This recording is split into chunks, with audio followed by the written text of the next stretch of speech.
for coming. I am going to call the meeting to order. It is 4:44. And I would like to start out with a land acknowledgement. I'd like to acknowledge that the land that we are gathered on is the traditional territory of the Anishinaabe people, and that is Garden River First Nation, Batchewana First Nation, and the historic Métis, Sault Ste. Marie Métis Council. Can we move to have an approval of last week's agenda? Can I get a mover and a seconder for that? Pat, Aaron, and all in favor? That carries. Perfect. We are going to go into a review of committee member responses to questions. My internet isn't working. I've got them. You got them? Yeah. So we'll just quickly go through. NARA sent out 4 questions to the committee. We only had about 3 responses, so it might be worthwhile to kind of give everybody an opportunity and a reminder just to submit your responses if you haven't had a chance. So based on that, I'm going to recommend that we can go through them in more depth maybe next meeting. For those that have replied, I'll just quickly touch on some of the key themes.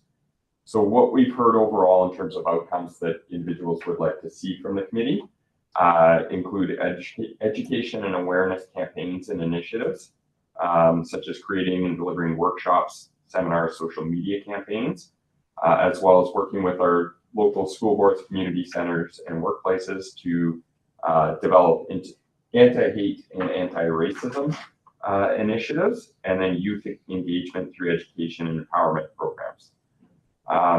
The other elements that we saw was the development of policy, creation and enforcement of policies aimed at addressing and preventing hate crimes, discrimination, ensuring that there are tangible consequences for such actions, and protection of victims. Review of existing policies and updating as necessary, and those are largely geared towards internal city policies and the examination of best practices from other cities. There was also a strong recommendation to data collection and hate crime data. So having more sort of quantitative information related to hate crime and racism within the community. Lastly, looking at ways to develop more community support for individuals that have had to deal with racism or hate, and looking at maybe establishing a more clear and accessible reporting system. So those were the items that were largely brought up. We also had some kind of I would say those 3 were kind of inclusive across the board. Others recommended more inclusive community programming, multicultural celebrations and events, and ensuring that there were diverse voices heard at those events, and then ongoing community engagement throughout. So that's kind of where we're at right now. We'll go back out to the group to try to get some additional responses. And I will just point out, I know Toyo is going to go through this, but a lot of the items that were brought up so far align with the action plan. So I will turn it over to you.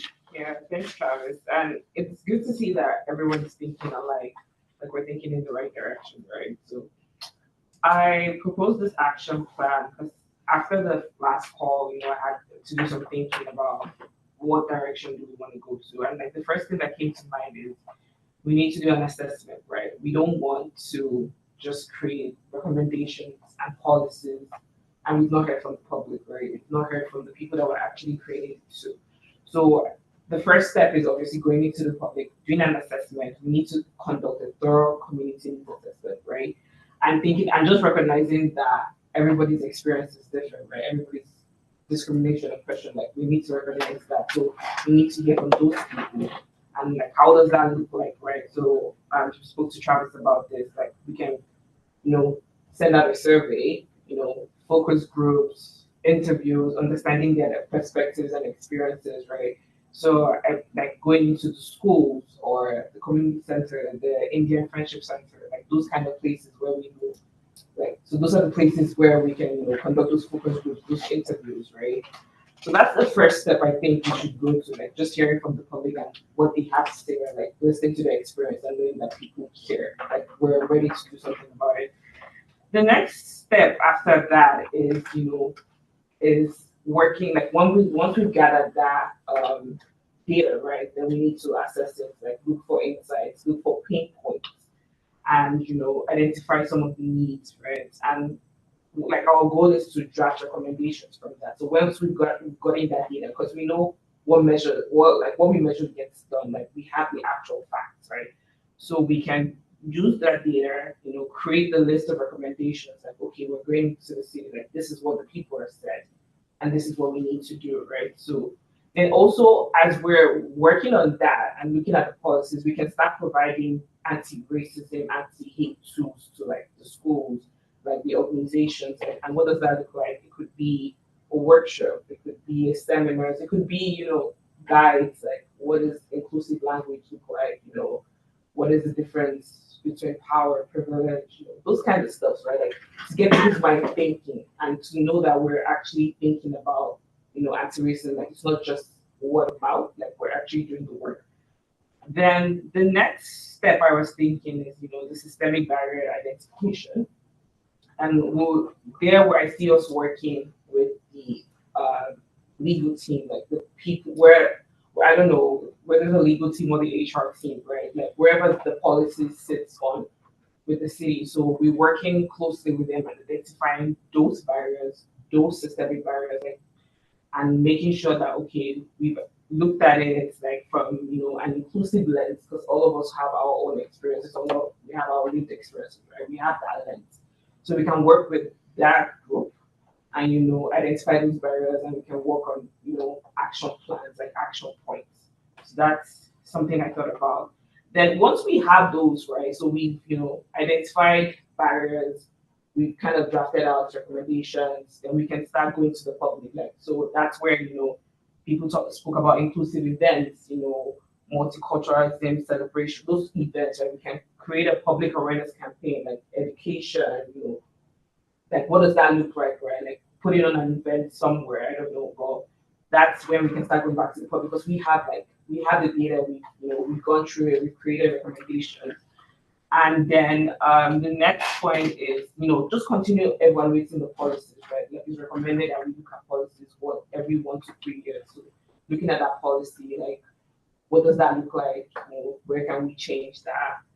And the last thing is, continuously learning and training, right? So the EDX is continuously training, right? Things that keep coming up. So we need to be on top of that. Like we need staff also trained on that, right? Like what does it look like? Cultural competency, anti-racism, anti-black racism, those kind of stuff, right? So we need to continuously learning, right? Continuously training staff. So yeah, I know it was kind of brief, but do we have any comments? Like, what do you think about the plan? Yeah. Comments? This to me is like very thoughtfully put together, so I just want to thank you for doing this. I like the like that's broken out into like 1 to 3 months, 4 to 6 months. Like that's really nice and really key. Where I'm wondering is right at the beginning when we want to like conduct surveys and focus groups, and I'll direct this question to Travis because I feel like you'll be able to answer this best. But because you did the waterfront survey, can we model something like that where it goes through the city's social media, or not social media, sorry, through the city's, I think it went through the city's website. Yeah, we had a platform there through the city's website, and I believe Comms has a specific survey tool that we can use. So that's not a problem. And then we have, especially through ARNIP and our previous work connections with the international departments at both post-secondary institutions and a handful of the culture groups. So we can probably do the direct outreach as But well. the committee has the ability to use the city's. I don't think that's a problem. Okay, because that would be great. I think you got great engagement. Yeah. With I mean, everyone loves the waterfront, but maybe we'll get some great engagement here as well. Yeah. And then from the members, if it goes this way where it's shared through the city website, it would be really great to see everyone share on their own personal socials. Yeah. I have written down here, like, it would be nice to see people go to their own individual sort of communities, because I think we do have a pretty good diverse group here. So it'd be nice if you know, if you could take these surveys once they're done, and have like some friends and family fill them out, just to make sure we're getting a good cross section of people. So those are just my comments just on that first part, which I feel like is what we should take on tonight. But yeah, I open the floor to anybody else who has comments about this.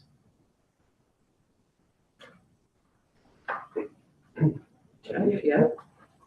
I also think it's really well thought out. The whole plan and the order of things, the timing, really good job with that. I have been commenting through Travis on, I'm a believer in looking what others have done.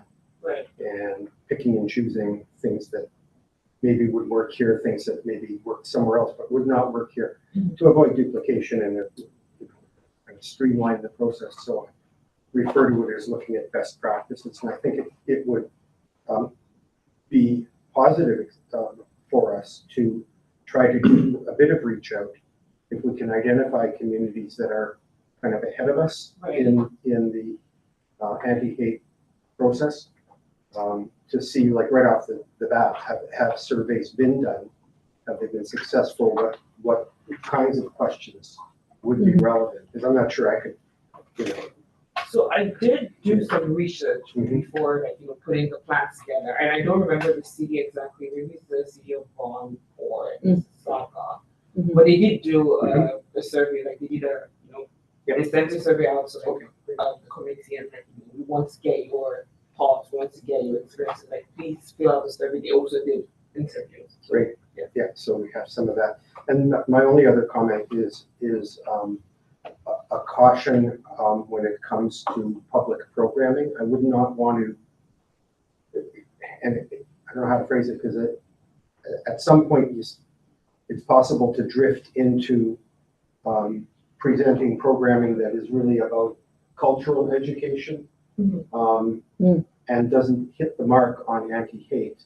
And we already have a committee, I think, in the city that does that, right? I think. Social equity. Social equity, yeah. So I wouldn't want to kind of overlap with that, you know. Well, sorry, just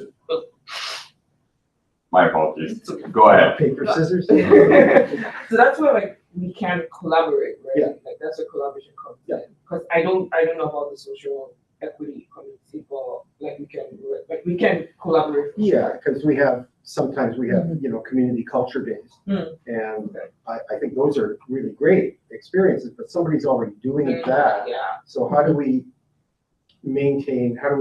twin with that, but also bring in the anti-hate perspective? Yeah. Just as a sidebar to that, Toyo doesn't know this, but I've signed us up for lunch on June 4th with the chair of the Social Equity Committee, and we're going to discuss just this, if that date works for her. We'll chat about that. But So the only point of clarification I was going to make is the Social Equity Committee is more poverty, drugs, like mental health and addiction, those kind of pieces. So we've had preliminary conversations about like how this committee could work, but the cultural programming would be more, at least right now, it's been kind of operated under LIP in collaboration with the other cultural groups. Right. And on a local immigration partnership, which I'm very happy to say we've recently hired a new LIP coordinator.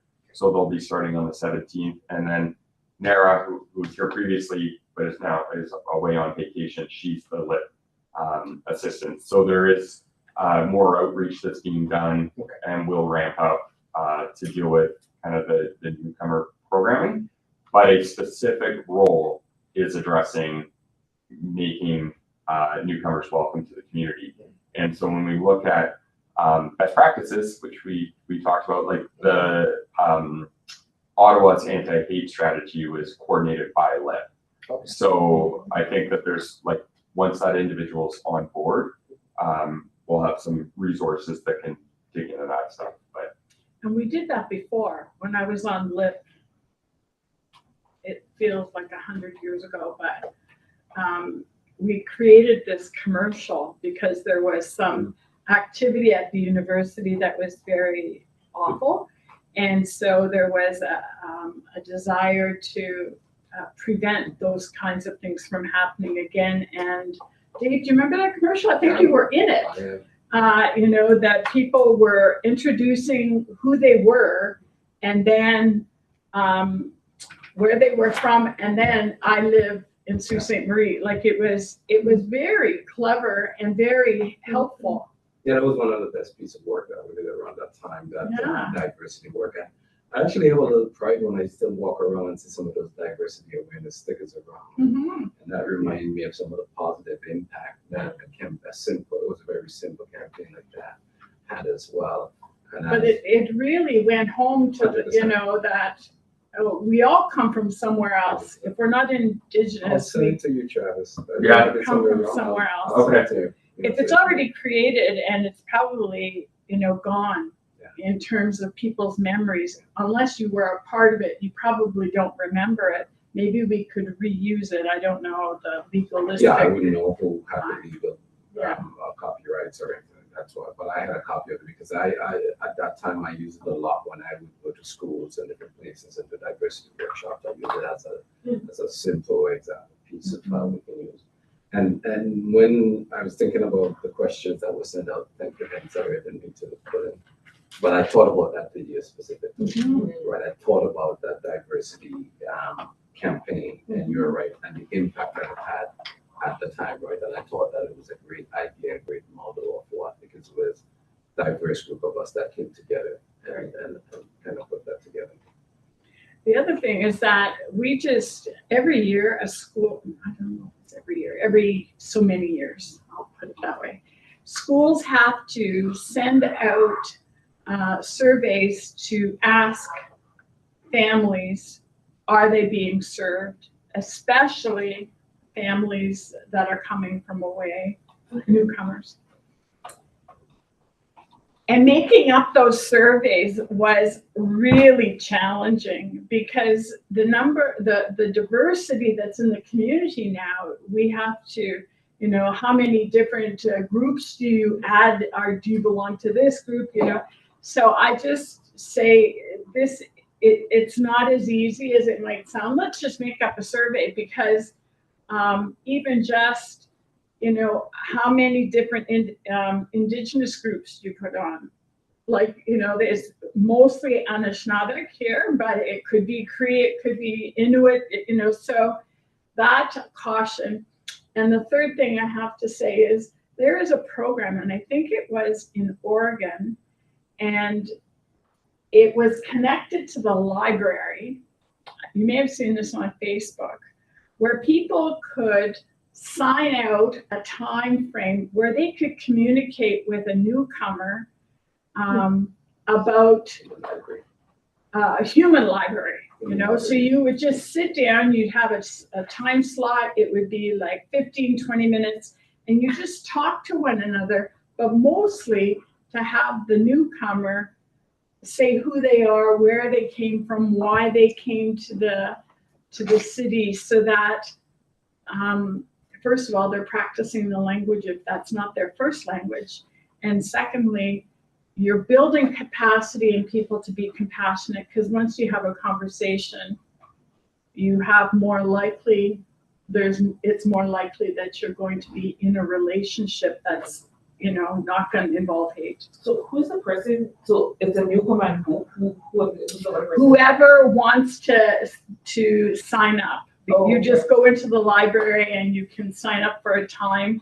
And I don't know, like I'd have to do more research, but I just saw it after I sent my survey. I said, oh shoot, I can't add this to, they were asking for ideas of things that could happen. And I thought, that would be really cool, because I would sign up, but I'm not the target audience. We actually did one of those human libraries for a common 1 year. And it was Okay. amazing. They had an amazing feedback. And we just kind of put a request out to the group of individuals who would be willing to do it. And then we had an event, we planned an event at Garden Gardens, and then allowed any community member who wanted to, interview. So we give them like 10-minute slots, 10 minutes to answer the question. When Like dating, Yeah. speed dating. Yeah. So yeah, I mean, I think again, you have it laid out nicely here at some point, as you collect data and collect information. Though I like those kinds of pieces, because no matter what result comes out of it, it's a direct interaction with the community. Yeah. And that has impact as much as, more than you realize it, right? That opportunity to spend 5 minutes or 2 minutes with someone makes a difference. So I like those kinds of. Travis, I have a question for you. So to a point for the survey, right? Is there a way through LEAP we can see like the diversity coming in, like so, is there a way we can do that? You could probably put it as like an optional Okay. question, but we're certainly not allowed to collect that. Okay. Like, you know what I mean? Like, Yeah, you could put, yeah. who do you Identify. identify? Okay, I just wanted to know that because to her point about the survey, right, like they're different groups, but that's why we have this committee, right? So I'm Black, but I'm Nigerian, so I can't speak for every Black person, or I can advise on, okay, we can add so under this when we're filling out like the drop down or whatever. So that's why we have this group. And I think to an extent we should be able to provide, advice around that survey building, because I believe we're the ones that will consult on like, okay, these are the questions we think that should go out to the public, right? So that's what I think. Yeah. I have a question.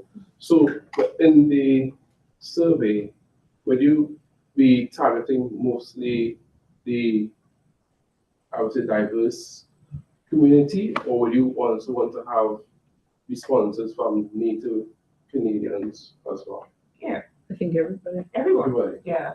As Yeah. close Because you as said, possible. right, You would want to know, like, kind of both sides. yeah, exactly, Yeah. because I think. I want Yeah. to, because I would say, I want to know, to understand what are some of the fears that persons have as well in terms of newcomers coming to the city. Is it that they are afraid that somebody's going to take my job? Sometimes I'm not going to get housing, right? So that's why I'm just trying to ensure that we capture everybody in terms of this survey when we Yeah. I think Data collection. sometimes it can be as simple even as like, I don't want to ask the wrong question, right? Yeah. And so just, I think hearing from both sides is probably best. We'll collect as much data as we can. Yeah. I think the city puts out surveys and we always hope for like the most engagement. So, whatever we get, we would be grateful to have for sure. But more likely, all the people I know would be on side. Like, I would love to know what people fear. And those people, I might not They might engage fill with. They might fill it out. I hope so. because it's anonymous, right? So- Yeah, it is. Yes, it's anonymous. It's anonymous. Something I wanted to say after sort of this engagement, I do like the ideas coming forward, like, with campaigns and that kind of thing. But I think this plan is very direct and it gets us somewhere. Yeah. Yes. I think it's lovely to think about like a commercial, having a conversation, that's all really nice and it like makes me feel nice in my heart and I love that. But like this is results based and that's what I like. To add to that, the piece that I like about it, because I had made some notes for myself before I get to share, I have some questions that I had for myself. Whatever we're going to do, it also has to be sustainable. For sure. Right? And so for me, that was this biggest thing, right? Because I've been a part of a lot of things in this community. And the ball gets dropped at some point, Mhm. right? And I'm not interested in playing one of those other games, right? I mean, I have a lot of things that I'm doing. So what I like about the way this is structured as well is that it's sustainable. It has time frames, and it's the only thing that I get concerned about is the commitment to ensure that it is sustainable, that it gets to the point that we are doing the work for it. Because what I see a lot of time, it's a lot of these great ideas coming, even research and Travis, I don't mean to point my finger. No, go for it. But I go back to some of the great work that we did with Future SSM. I think that was amazing work, like all the research, all the consultation and stuff like that. And I still feel the ball was dropped when it comes to the commitment to deliver and that great work that has been done. So I'm scared to join committees for that specific reason, because a lot of time you invest and you do that part. But the decision makers, there seems to be a lack of commitment to invest everything that we can to make sure that the work gets to the end, right? Because it always kind of fall apart like right in the middle. I remember when we get to the point of implementation for some things, and that's when you really start seeing things fall apart. That I'm concerned about. That's if I have to worry about anything about what we're doing here, my biggest concern is the commitment to the finish. Because as I said, I've been a part of a lot of work that has been done well. Research. I really love the work that Future SSM have done. It was done right. The timing for Future Yeah, the timing Memory could not have been worse. Because just as we were rolling out COVID hit. Yeah. But that's the big thing. So that's why, again, I want to go back and emphasize, that's what I like about the plan. But we have to, I don't know who's the leader, the direction for this. Whatever when we end up getting to that place of data collection and all of that kind of stuff, we need to have a sound commitment to get to the end, right? Because you're not going to have the impact that is required.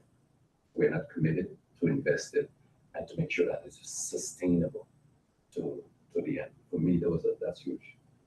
Yeah. So, does the group think that it would be feasible to at least like discuss what we might want to see in a survey, since that seems to be like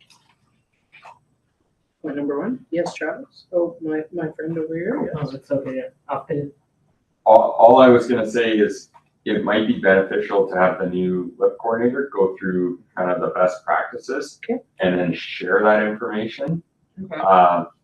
I'm just throwing that up there. As No, I'm not saying to would- make it today. I'm just saying know. like to throw some ideas out. But yes, whichever way you want to do that, whether we throw ideas out first or Nara, is that? There's a new individual Oh, that it's a new started, person. Okay. just not announced yet. Okay. Yeah. Close. I'm okay to wait if you think that's what's best. Yeah, I'm okay to wait also. I feel having that representative from the city, right? Because the city, like, they are going to do like some of the work, right? So just having that person in the room will be, so I'm okay to wait. I think that's a core component as well. I Yeah. think because LIP can add up. I've worked with LIP for years. Right. And I think that they can play a pivotal role in what you're trying to get. So I think that they having their being present over that is being present is a very important component to kind of bringing all of that this together. But they also have done some good work that they can, get back in. They also, I think, have a good connection with some of the cultural people in the community, right? Yeah. So I think that leveraging that is something that we should take advantage of. I apologize. This is only meeting number 2. Okay. What's your name? no, it's good that. Lunker. Okay. Please go ahead. Oh yeah, no, I was just saying the idea of service is great, and if we are able to collect the data in the right way, I think we might be able to make this right. And I just wanted to say we should have a question that could work. I don't know if it would work or not, but we should ask whether how long that person has been staying in Sault Ste. Marie. That will help us Yeah. distinguish whether the person is a newcomer or not.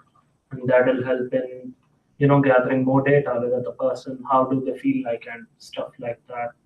I think that could work. And yeah, questions will come up as we discuss further. Okay, great, thank you. I think that question is very important from both sides, whether you a newcomer like you just here, or you're an old fart like me Yes. who's been here since 2002. My perception is totally different Yeah. to someone who just came, right? I've seen Susan go through a tremendous amount of change over the years that I've been here, right? So that question is very important, and I'd like us to pay attention when we are looking at data, because you're going to see, I'm being presumptuous to say that you're going to see or hear a different viewpoint Yeah. for people who have just come within, the past 5 years compared to someone who's been, and that those data either side is extremely valuable, right? So I think that's an important thing that we don't lose sight and just try to capture the data for or the importance of the information that just comes from people who just got here, right? Recently, right? Because both of those data is going to be very important to give us important information as we go forward. So that's an important question. That one is a loaded question, right? Yeah. That's a good one to kind of have in there for sure. Well, I mean, it's based on your experience, right? So, and that's why, this type of book is very emotive.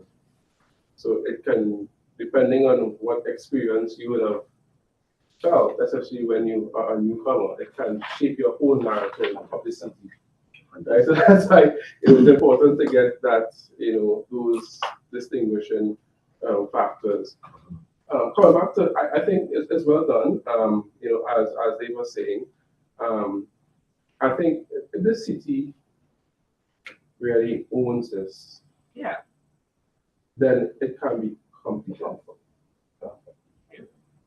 Everyone here understands the value of newcomers coming to the community. Even the mayor recently remarked that the population of the community is growing.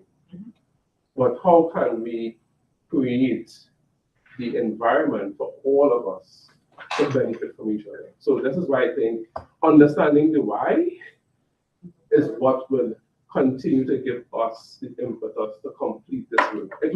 There will always be challenges, which as human beings we will always encounter.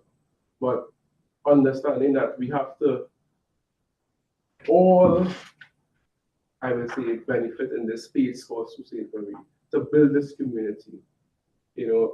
Everywhere has its challenges, not like anywhere else. But if we can really work together to create that environment that all of us can thrive, I think at the end of the day, we all be winning. At one point in LIP meetings, they had done some research in terms of what the population was. It may have come from that workforce. There's a community, AWIC, that, over time, the population that was present is aging out of working. So the number of people living here that are actually in a full-time position being paid is less than the number of people who are retired and living here. So if that's not a reason for the need for newcomers to come, like Sault Ste. Marie cannot continue to exist unless we have newcomers come, because the birth rate and the death rate is going up and the birth rate is going down. So, I mean, we need new people to do the jobs that are here, and some of them are lucrative jobs. So, we need everyone. We don't need just, the people that have always been here. We need new blood because we need people who are going to make Sault Ste. Marie their home long-term, not just for a couple of months to go to school or whatever, but we need Yeah. people to feel really at home here. Awesome.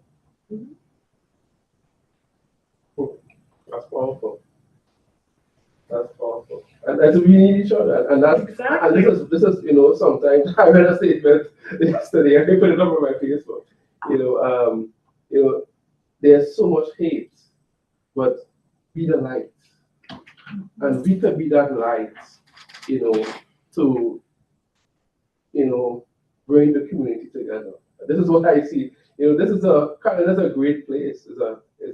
Diversity and understanding why we need each other is a basic human need. Yeah. We need each other. Yeah. So I'm a doctor, so I understand that my blood can save your life.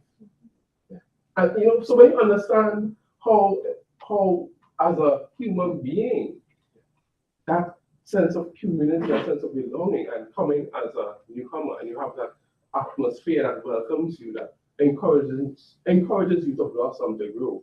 But if you hear that, But the challenge though is that we cannot ignore the fact of social conditioning.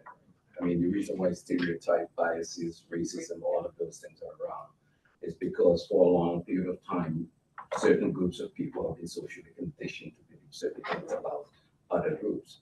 And I use this quote all the time from Alvin Toffler. He says, the illiterates of the 21st century are not going to be persons who cannot read or write. It's going to be those who cannot unlearn and relearn. And so that's where education becomes very important. Yeah. Right? Another quote is, what's his name, says that racism or prejudice is a commitment to ignorance. And he says the only treatment for ignorance is education. So it comes back to what we're talking about, what we're doing. Education, we have to be intentionally targeted. That's the reason why I will take a day off of work and go to a school and present. Mhm. Right? Because education matters. And if we want to create the impact that we have to intentionally target it, education space, and be committed to doing that for a long period of time, because almost everything else, if you look at it, it goes through those lines. Right? So all of those things, and I'm not going to tell you, as someone who have done it and I've tried in different ways, many of those spaces don't willingly let you into those spaces. Yeah. Right? So we can sit here and want to have all of these glorious conversations. And I'm going to tell you, as someone who has boots on the ground for years, right? I'm actually right now designing an anti-Black racism training to deliver to APH, because again, they invite me to have a conversation. I challenge them right away. What are you doing? What do your leaders look like? Yeah. Right? Is it an echo chamber? Yeah. Right? Have you done any education around those spaces? And we've delivered an anti-Black racism training for the police. There's a lot of people in these spaces talk a lot, but don't do anything. Yeah, there's a lot of So I give shout out to the police all the time, because we had over a 6-year conversation going on, to the point where we went in and delivered an anti-Black racism training for all of the executives, the chief and everyone. Now that's a group that put their money where their mouth is. And one of the things that come out of that we challenged them to do was look at their policies and practice. You know what they did? What? They hired a consultant company from down south that came in, reviewed their policies and procedures, and then they're supposed to put up a report. Right? That's what I'm talking about when it comes to targeting, and intentionally working on those things. Because otherwise what we do is we do this, and it got put up somewhere, and we're back to the same old thing, right? Yeah, and to your point about the implementation stage, right? Like we put out this plan, and we're like, okay, go. But when it comes to the implementation, that's where and so when you say like the city has to own, a piece of it, a huge piece of it, it's very important. It's not on. What I find in a lot of the work that I do is not on. It's how do we get people in decision-making position to make a commitment? It's a commitment. Yeah. When you say work or own, they pass it off to somebody else. And then they never get done. how do we get people to be committed? And that's one of the things that we talked to the chief of police about. I told him, I said, you can send their talk, man. Like, you got the power to make the decision. What are you going to do? So that's the piece that I think that we have to figure out as we're thinking about doing this. How do we get leaders in those in different? It's the same thing that happened to APH. The director was there, Jennifer. And I said, you know what? You asked all of these questions, but what are you doing? What are you willing to do? I'm here. I'm saying that I'm here. I'm ready to do the work. What are you willing to do? She invited me to join their board of directors, right? Because that's one of the things that I talk about. I asked him, I said, what does your leadership look like? Is this an echo chamber? If you're not there on the inside, you have no way to influence change. Yeah. Right? So that's the thing I would think that we need to take a look at. Yes, all of this stuff is fine, but then how do we, like, so I believe that we need a commitment from one space to start with. Okay. The education system. Okay. Right? So as we develop all of this, right? What's our target space?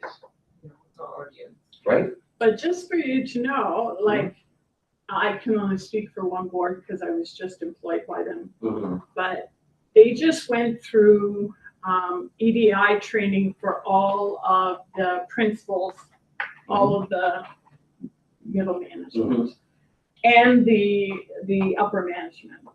And it was, they had to fill out this survey that was given to them by somebody who works locally with immigrants here. And they had an hour interview to discuss the results of their survey, where are their weaknesses, where are their, but unless that's followed up, That's the point that I'm making. yeah, unless it's followed up, So, Akana, we have a group of us that delivers anti-Black racism training. We have intentionally reached out to both school boards to say, let's find a way to work together. Let's work together and develop a curriculum. I think it's even more important now because if I'm not wrong, Ontario has now just mandated that Black history has to be taught in school from this year coming, September or something like that. But that's just Black history, but anti-racism in general, right? Yeah. So we've been trying to do this for years, to reach out and say, let's find a way to work together, right? So I just have you go ahead. Your experiences hitting home for me because I'm an anti-Semitism trainer, and with a national organization, and have done similar reach out, and two organizations have accepted, one being the police and one being the city. But I have had more rejections than I have had acceptances. So I'll keep trying, but it's the same kind of experience. And when the training has happened, it's been very positive with a lot of follow-up. Individuals reaching out with follow-up questions that they didn't want to ask because they were embarrassed or whatever it might be. That kind of training is challenging to do. And you know, I think, you know, I'm listening to all the comments. I think this group is going to make a tremendous contribution to the city. There has to be that commitment and that follow-up. There absolutely has to be a focus on new immigrants, but completely for that as well.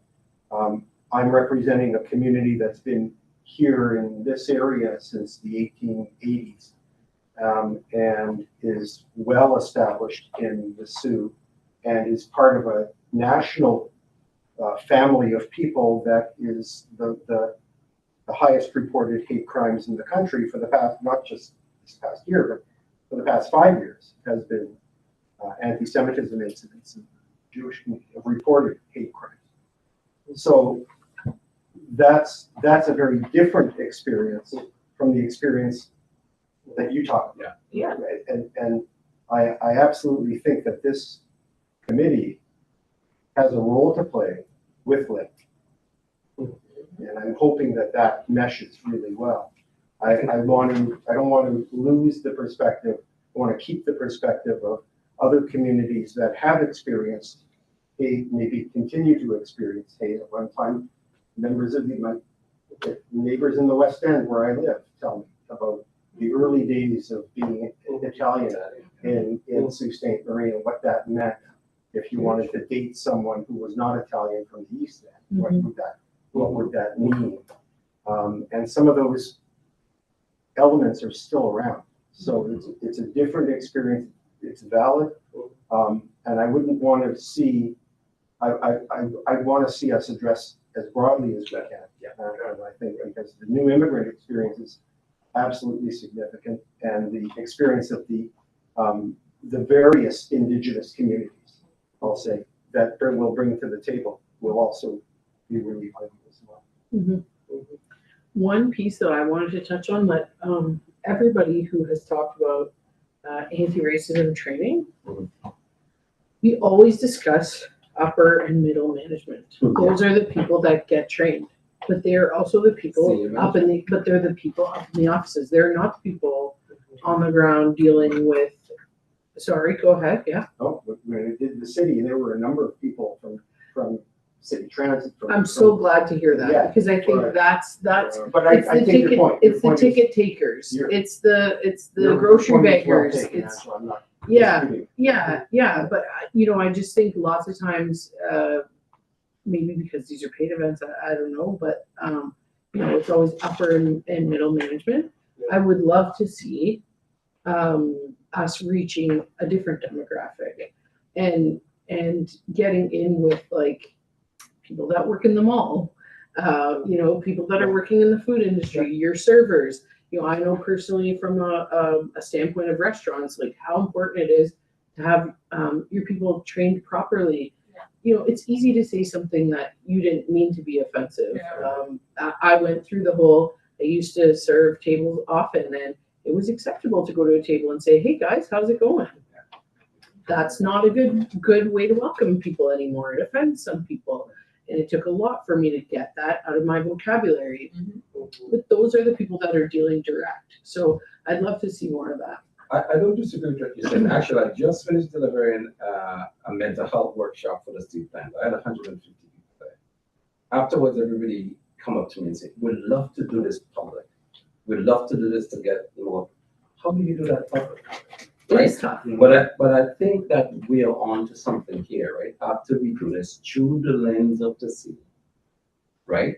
We do that data collection, please, through the lens. That's when we can then think about some of the programming, right? Where the city can take on that. But through the lens of when I'm delivering it as a private business, it has to go, we intentionally target leadership and hopefully that it gets puzzled down here, right? So that they can see the importance instead of the other way around. But you're right, there is that. One guy walked up to me and said, I'd love for my wife to be a part of this. Yeah. Right? And how do you get that? Well, unless you're working for an organization that I'm doing it for, or we end up after this getting to where we are able to streamline some public education or whatever, which would give the opportunity for the public to be a part of it, right? I think that we are on to something there, but I think that this component is an important piece. Yes, I agree. Get that together. And that could be one of the things that we end up intentionally targeting those spaces, right? Yeah, I agree. I think we've had a really great conversation this evening. I would ask if anyone has any more comments about Toyo's proposed action plan or any other pieces. I think when the new individual comes on board, if they can be briefed on this so that when we do meet again, they're in a position to actually start to move us in, not kind of do introductory, but actually start to move us towards some action steps and gathering the basic data that we need.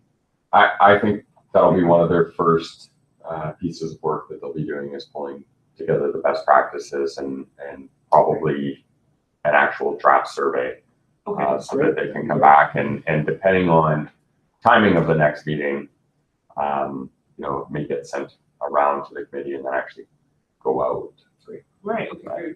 I think to add a point to that, maybe, the idea of sending out those few questions and give persons the opportunity to think about them. So maybe similar idea, right? Like you have a chance where you're not, you have the time to kind of think about what would I want to see and what kind of questions would I want to get? Yeah. Something like that would be good to kind of really, so that way some of that work is done before we get here, right? Yeah. Okay, well, thanks. Thank you to everybody for all your thoughts and for being so candid tonight and for giving of your time. Can I get a motion to adjourn? Dave, and seconded by Jeff. All in favor? Thank you so much.